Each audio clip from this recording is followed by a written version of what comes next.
got this wall up yesterday. I think a few lessons learned from that was sheet your nails straight. We had a few nails blow through, and actually we had a couple that went and got it stuck into the floor, so it ended up being nailed down, which made things like squaring it up a bit tricky, but we were just able to lift that out. So yeah, just need to be a bit more careful on the nailing, and also I think today I'll probably chalk line where the studs are, so that we get less of things like this where you just get out of line and then you miss. I mean, it's nothing that can't be rectified. Just go through, knock those back out, or cut them off. It probably doesn't even really matter, they're going to be behind the insulation anyway, and just pop some more nails through where the ones haven't quite driven home. But otherwise, yeah, pretty happy with that. So today we're going to start work on the front floor and work through that, and then hopefully get some people around to help lift that later on.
last Saturday we got the front wall up, and on the Friday before that we'd got the rear wall up.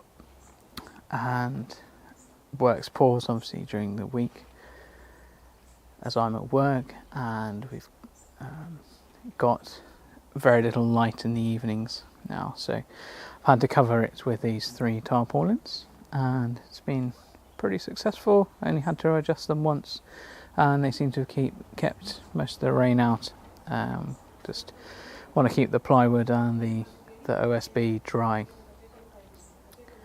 So today's plan is to try and get at least that end wall down there, furthest from us, up. So I'm going to pull back the tarpaulin slightly just to give us the space, and work on that side. I already cut the wood yesterday, just went through and marked out all the big pieces. Got a couple of cripples to cut, but otherwise it's pretty much in kit form and ready to go.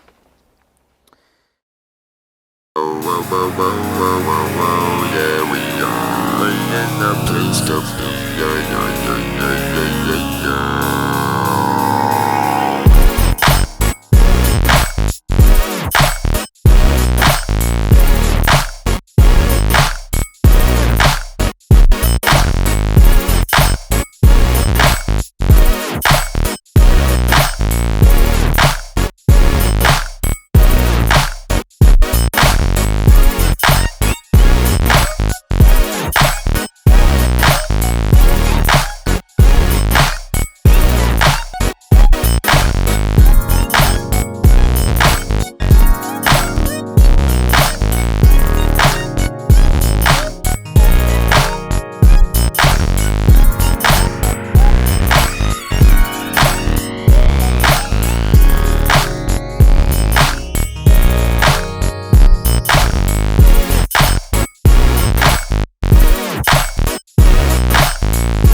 tarpaulins, it's generally pretty dry, but we've got a nice big pool of water behind where I've left the fourth wall lying down, and because of the bottom plate on the big door, what we've ended up with is a pool the depth of the 2x6, so probably 1.75 inches or so. We've got this nice pool of water here, so we've got this lip here, so I'm going to cut away part of that base plate, which we will remove anyway eventually. I just left it in, and hopefully that will allow the water to drain away, and then I'm going to staple the tarpaulin a bit better. Currently it's just using the holes and the screws, but I'm going to use the stapler and just get it a bit better. I hadn't really anticipated this much rain yet, but there we go. Well, that was quite effective. This is going somewhere.